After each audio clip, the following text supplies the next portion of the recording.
لو تناهيتم إلى سر الحياة وصنعتم كائنا حيا نرى. خرگوش کیا کرتی ہے؟ خرگوش کی مادہ جب بچے دینے کا ٹائم آتا ہے نا، پورے جسم کے بال نوچتی ہے، وہ پورے جسم کے بال نوچ کے پہلے کارپٹ بنا کے زمین پہ بچھاتی ہے، پھر اس پہ بچے جنتی ہے. وہ سمجھ رہے ہو کہ نہیں سمجھ رہے؟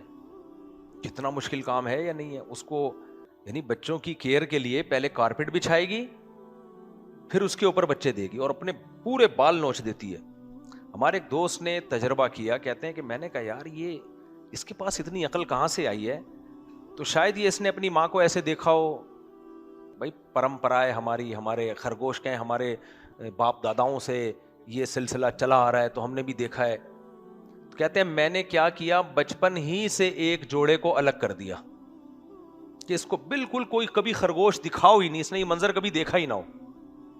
کہہ رہے ہیں یہی ہوا کہ جب بچے دینے کا وقت آیا نا، اس نے بھی یہی کیا. یار ان کے دماغوں میں کون سی تاریں ہیں جو قدرت نے جو سافٹ ویئر ڈال دیے ان کے اندر، یہ خود بخود ہو رہا ہے سب کچھ.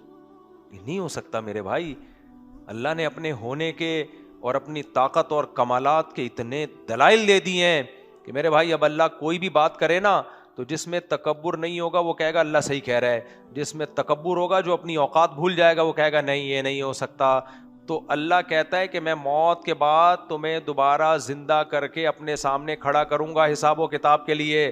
جس میں تکبر نہیں ہے وہ کہے گا اللہ تو نے اس سے زیادہ عجیب عجیب کام کر لیے ہیں، تو نے پرندوں کو چونچ دے دی، تو نے شہد کی مکھی کو شہد بنانے کا علم عطا کر دیا، تو نے پانی سے انسان بنا دیا. پانی تھا، نہ ناک نہ کان نہ آنکھ نہ دل نہ دماغ نہ جگر، اور جب بچہ پیدا ہوا ماں کی چھاتیوں میں دودھ کے چشمے جاری کر دیے.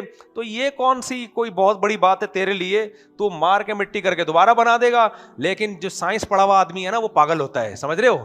اس میں تکبر ہوتا ہے. وہ کہتا ہے یونیورسٹی کا کہ ایکچولی یہ تو پاسبل ہی نہیں ہے، یہ تو کسی تھیوری میں فٹ ہی نہیں بیٹھتا، یہ تو ابھی تک سائنس یہاں تک پہنچی نہیں ہے. مولویوں کی باتیں، اساطیر الاولین، پرانے لوگوں کے پرانے افسانے ہیں. تو اللہ کہتا ہے یہ فرعون ہے، یہ فرعون ہے. سمجھ رہے ہو؟ فرعون جب مرا تھا تو اپنی کچھ اولادیں چھوڑ کے چلا گیا تھا جو سائنسدانوں کی شکل میں پیدا ہو گئی ہیں. ان کی کھوپڑی آؤٹ ہو چکی ہے، ان کا دماغ خراب ہو چکا ہے. اس سے زیادہ قدرت کے کمالات یہ اپنی آنکھوں سے صبح شام دیکھ رہے ہیں. عقل مند کہے گا خدا کہہ رہا ہے، خدا کے سچے پیغمبر کہہ رہے ہیں، فوراً مان لو. احمق اور بیوقوف اور متکبر جو اپنی اوقات اپنی حیثیت کو بھول جائے وہ کہے گا اٹ ازنٹ پاسبل، یہ ممکن نہیں ہے، یہ مولویوں کی باتیں ہیں، یہ پیغمبروں کی باتیں ہیں، یہ لوگوں کو بیوقوف بنانے کے لیے افسانے. ایسا کیسے ممکن ہے؟ یہ کیسے ہو سکتا ہے؟ جب مٹی ہو گئے تو دوبارہ بن جائیں گے، کیسے ہو سکتا ہے؟ اللہ کہتا ہے خلق قل یحییھا الذی انشأھا اول مرہ، وہی پیدا کرے گا جس نے پہلی دفعہ پیدا کیا ہے. اللہ پیدا کرے گا بھائی، یہ سائنسدان تھوڑی پیدا کریں گے. تو اب جب ہم ملحدوں کو دیکھتے ہیں نا، ملحدوں کو جو ایتھیسٹ ہوتے ہیں، وہ جس طرح مذاق اڑا رہے ہوتے ہیں نا مذہب کا، اور جس طرح کہہ رہے ہوتے ہیں یہ نہیں ہو سکتا، یہ دوبارہ پیدا نہیں ہو سکتے، تو واقعی قرآن پہ یقین آتا ہے. قرآن نے جو کہا تھا نا یہ متکبر ہیں، متکبر. فلا صدق ولا صلی ولکن کذب وتولى. اللہ کہتے ہیں یہ فرعونی متکبر لوگ دنیاوی لحاظ سے پڑھے لکھے ہونے کے باوجود اللہ کی باتوں کی تصدیق نہیں کرتے، پھر تصدیق کر کے نماز قائم نہیں کرتے. ان کو نماز پڑھنے میں ٹائم ویسٹنگ، سمجھ رہے ہیں نا؟ یہ اپنے پیپر کی تیاری کر رہے ہوں، سب کہیں گے ماشاءاللہ زبردست. نماز کی تیاری کر رہے ہوں، دقیانوس، ٹھیک ہے نا؟ خدا کی ساری نعمتیں استعمال کر کے ان کے پاس ٹائم اگر نہیں ہے تو کس چیز کا نہیں ہے؟ نماز کا نہیں ہے. نماز کا ٹائم نہیں ہے ان کے پاس. آپ جہاز میں ذرا نماز کی بات شروع کر دو، نماز پڑھنی ہے، ایسے لوگ دیکھ رہے ہوتے ہیں مولوی صاحب بیٹھ کے پڑھ لو، مولوی صاحب چھوڑا یار قضا کر لو. کھانے کا ٹائم قضا نہیں کرے گا کوئی بھی. پہلے بسوں میں بہت سفر ہوتا تھا، بس میں بھی نماز کے لیے نہیں روکتا تھا ڈرائیور. یار روک لو، اب مولوی صاحب قضا کر لینا. مولوی صاحب کسی کو پیشاب آ رہا ہو تو روکے گا، اس کا باپ بھی روکے گا. کیا خیال ہے؟ کھانے کے لیے روکے گا. اور بھائی 167 گاڑی جس کی ہے، کسی کی بھی نہیں ہے 167 گاڑی. تو نماز کے لیے ڈرائیور نہیں روک رہے ہوتے. آپ ان کو بولو بھائی کھانے کے لیے روکیں گے، کھانا جہازوں میں بھی ٹائم پہ ملتا ہے. نماز کی بات کرو اتنی بڑی ٹینشن کھڑی ہو جاتی ہے. تو اللہ دیکھ رہا ہے میرے بھائی، سمجھ رہے ہو؟ کون دیکھ رہا ہے؟ یہ جو بحری جہاز پانی میں چلتے ہیں تو اللہ کہتے ہیں میں نے پانی کو مسخر کیا ہے کہ جو اتنے بڑے بڑے جہازوں کو اپنی پشت پہ لے کے چل رہا ہوتا ہے. وہ ارشمیدس تھا نا, ایک سائنٹسٹ تھا, اس نے فارمولا نکالا کہ ایکچولی یوں ہوتا ہے تو پانی اٹھا لیتا ہے. بھائی وہ تو اس نے ایک فزکس کا لا, جو قدرت کا بنایا ہوا لا ہے, وہ دریافت کیا ہے. وہ لا بنایا کس نے ہے؟ وہ تو اللہ نے بنایا ہے نا, وہ تو دریافت کیا اس نے. آپ کہیں گئے, آپ کو سونے کی ڈلی مل گئی, آپ کہہ رہے ہو میں نے دریافت کیا. بھائی دریافت تو نے نہیں کی, اللہ نے پیدا کی ہے. تو نے تو دریافت کی ہے, ایجاد نہیں کی ہے تو نے. سائنسی ایجادات جتنی بھی ہیں یہ ایجادات نہیں ہیں, یہ دریافت ہیں. ایجاد اللہ نے کیا ہے. ایجاد کہتے ہیں عدم سے وجود میں لانا. عدم سے تو اللہ وجود میں لے کر آیا ہے. تو جو لے کر آیا ہے اس کو بھلا دیا, اور جو دریافت کر رہا ہے. آپ کی اماں آپ کے لیے کھانا رکھ کے چلی گئی کہ میرا بیٹا اسکول سے آئے گا, بھوکا ہوگا, اور میں کہیں جا رہی ہوں ابا کی پینٹ سے پیسے نکال کے کہیں شاپنگ کرنے کے لیے, ابا کے آنے سے پہلے میں واپس آ جاؤں گی. تو آپ کی اماں آپ کے لیے چھپا کے کھانا رکھ کے چلی گئی. خوب بہترین سی انہوں نے وہ بنائی, نہیں وہ جو قیمہ, اب میں ایسی چیزیں بولتا ہوں پھر لوگ میرے سامنے وہی لا کے رکھتے ہیں جو میں مثالیں دیتا ہوں.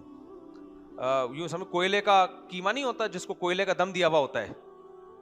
نہاری بہت ہو گئی یار, نہاری بہت ہو گئی, ہر جگہ نہاری سے دم دیا ہوا جو قیمہ ہوتا ہے نا, وہ آپ کی والدہ آپ کے لیے گرم گرم روٹیوں کے ساتھ اس پہ دیسی گھی لگایا ہوا تھا, وہ لگا کے چلی گئی. اصل میں بیان میں جو کھانے کی مثال تو آئندہ لوگ کھانے میں وہی لا رہے ہوتے ہیں, تو مثال بہت سوچ سمجھ کے دے رہا ہوتا ہوں. تو آپ کی اماں وہ رکھ کے چلی گئی آپ کے لیے.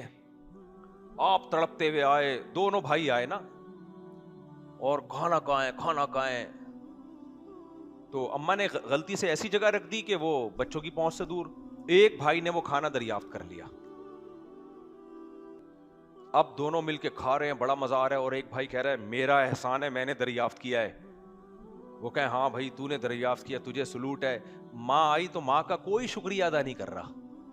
اماں تو نے اتنا مزے کا کھانا بنایا, تجھے پتا تھا ہم جب اسکول سے آئیں گے تو ہمیں بھوک لگ رہی ہوتی ہے, ہم تڑپ رہے ہوتے ہیں بھوک سے, تجھے پتا ہے ہمیں یہ کھانا پسند بھی ہے, اور کوئی بھی نہیں ادا کر.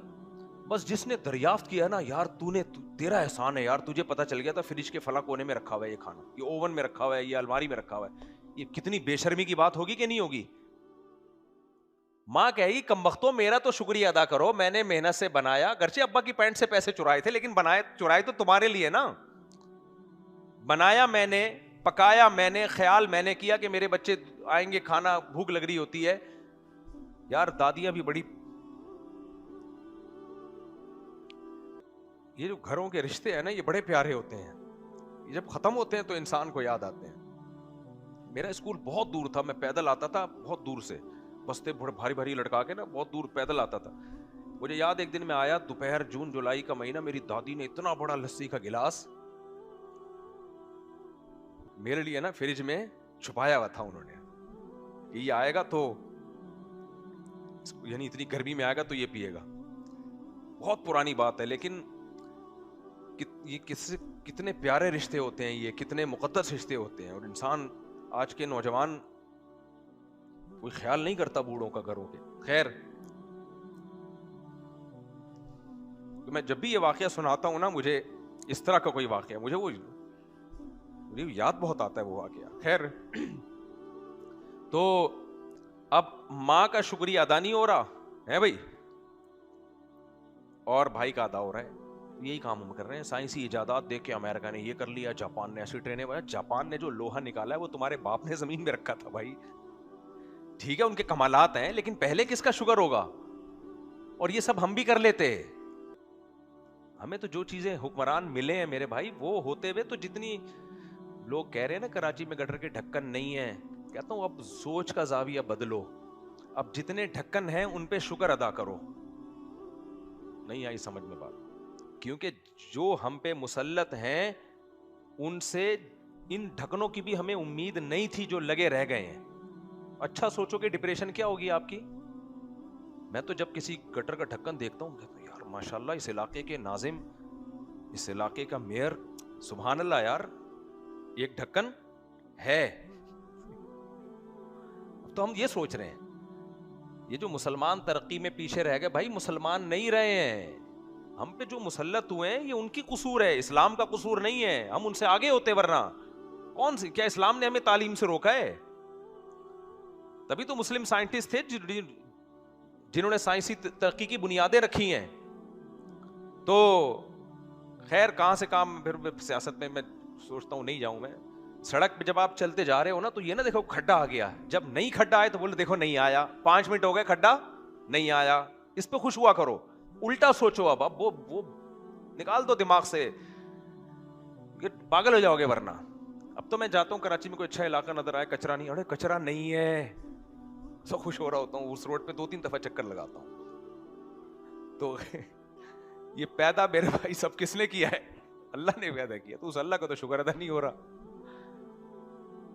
ابھی یار مجھے واقعات آ رہے ہیں لیکن بیان سے ہٹ جاتا ہوں پھر میں. خیر، تو جس نے بنایا ہے میرے بھائی وہ کہتا ہے پہلے میں. وہ کیا کہتا ہے؟ پہلے میں. اور وہ میں اس لیے نہیں کرتا کہ اس کو ہماری ضرورت ہے. وہ کہتا ہے میں اس انسان سے محبت کرتا ہوں جو وفادار ہے، اور اس انسان سے مجھے اس پہ غضب آتا ہے جو بے وفا ہے. اما شاکرن و اما کفورا. اللہ کہتے ہیں 2 قسم کے لوگ ہوں گے دنیا میں، کچھ مجھے یاد رکھیں گے اور کچھ مجھے بھول جائیں گے. تو جو اللہ کو یاد رکھیں گے اللہ انہیں کیسے بھولے گا، اور جو اللہ کو بھول جائیں گے اللہ کہتے ہیں میں بھی انہیں یاد نہیں رکھوں گا. سمجھ رہے ہو کہ نہیں سمجھ رہے؟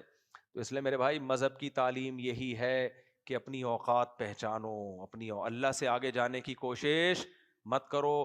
ٹھیک ہے دنیا بھی کماؤ سب کچھ کرو مگر اللہ سے پیچھے رہو. جب اللہ کا کوئی حکم آ گیا تو پہلے کون ہے؟ اللہ ہے. تو اللہ تعالیٰ کہتے ہیں انا خلقناہم مما یعلمون، ہمیں پتہ ہے تمہیں ہم نے کس چیز سے بنایا، تو تمہاری جتنی اوقات ہے نا اتنی رکھو. تکبر کرنے کی کوشش مت کرو. یہ نہ کہو میں مر کے دوبارہ زندہ نہیں ہوں گا، مجھ سے کوئی حساب و کتاب لینے والا نہیں ہے. یہ نہ کہو کہ یہ قبر کا عذاب اور ثواب مولویوں کی بنائی ہوئی باتیں ہیں. یہ نہ کیا کرو یار یہ نماز اور روزہ یہ تو مولویوں کی باتیں ہیں، مولویوں کے کام ہیں، ہمارے پاس تو ٹائم نہیں ہے. اور یہ نہ کیا کرو کہ یہ سود اور حلال اور حرام اور یہ سب مولویوں کی باتیں ہیں. اب تو یورپ امریکہ میں کچھ لوگ جاتے ہیں حلال حرام کی فکر ہی چھوڑ دیتے ہیں. وہ حلال ذبیحہ حرام ذبیحہ کہتے ہیں چھوڑا یار یہ مولویوں کی باتیں ہیں، تو چھوڑ دو، خدا کو نکال دو بیچ سے. صحیح ہے نا؟ پھر یہ جو باتیں میں اکثر کرتا رہتا ہوں، اللہ نے زنا میں اور نکاح میں فرق رکھا ہے. بھائی نکاح کرو زنا مت کرو. لیکن الٹا ہو رہا ہے، نکاح نہیں کر رہے زنا. ایک تو کم بخت نکاح ہونا شروع ہو جائے تو ایک زندگی عذاب بن جاتی ہے. آسان بناؤ یار نکاح کو. ہوا و حرص والا دل بدل دے، میرا غفلت میں ڈوبا دل بدل دے.